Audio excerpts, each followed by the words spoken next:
Formal nang nanumpa sa tungkulin ang bagong Regional Director ng Police Regional Office 3 o PRO3 sa ginanap na turnover of command ceremony nitong February 24. Pinangunahan ang seremonya ni Chief PNP Jose Melencio Nartates Jr. na hudyat ng opisyal na pagpapalit ng liderato mula kay Police Brigadier General Ponce Rogelio Peñones Jr.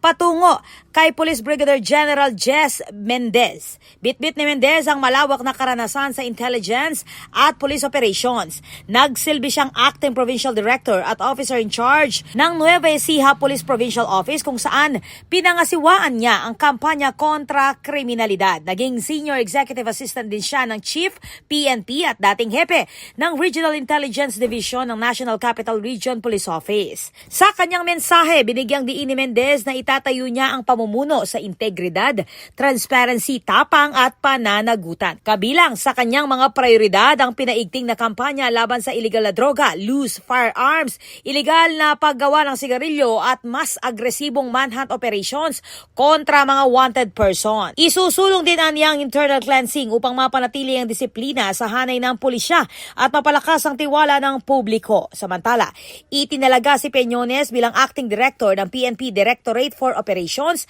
na mangangasiwa sa nationwide operational policies at strategies ng PNP. Ako po, Patricia Mamangon para King News Force Pampanga, balitang tutuking balen, susuyo.